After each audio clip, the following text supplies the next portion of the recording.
Hey, it's the King of Connecticut here, and this is a story for Jeff Pliss and Flick Club Entertainment.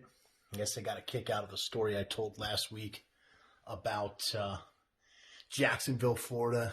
The guy dying at my feet, having to jump out of the way while the blood pouring on the ground at the Hooters over there in Jacksonville. And this is a story we told on my show a few years back when I had my old friend Phil Baroni on as a guest.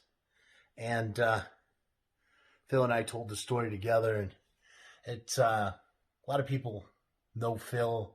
Obviously, he's an iconic fighter from Pride and the UFC. But some folks know, some fans don't know. More of Phil's background. He was a collector, a debt collector, and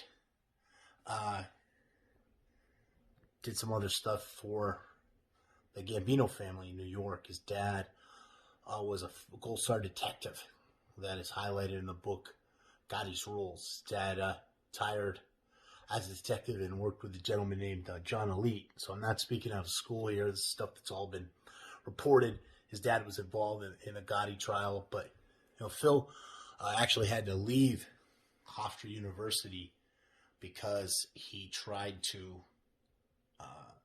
fight off the guys when he was stealing money, when he was collecting for those guys, and he got stabbed in the back of the head. That's also something that's been well reported and Phil's talked about. So, not speaking out of school with that either. But this is a interesting story, with that in mind.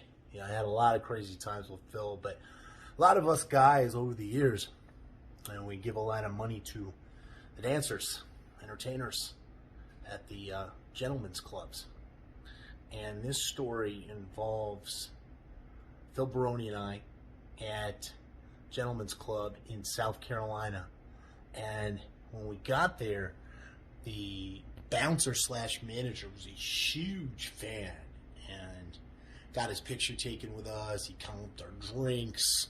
He was a young amateur fighter in South Carolina, and I knew the guy, and he was a fan of mine and bigger fan of Phil's. He said, I think said Phil was his hero. So we comped all our drinks, and I was getting a lap dance, and Phil stole the money belt from a couple of the strippers. He actually was going in with one girl, maybe do some party favors in the locker room, and he he robbed some of the lockers and took some of these belts and shoved them down his pants. So he grabs me by the shirt and says, "We're getting out of here." So we leave, and as we're going to the door, these two strippers are screaming, "He robbed us, he robbed us." And the gentleman, who was a huge fan of ours, told the girls to shut up, get their stuff, and leave, and that they were fired. So we get in the car, and Phil's got these money belts, he's got party favors, he's got a bunch of cash, and we went and spent the rest of the night partying with some girls that I knew.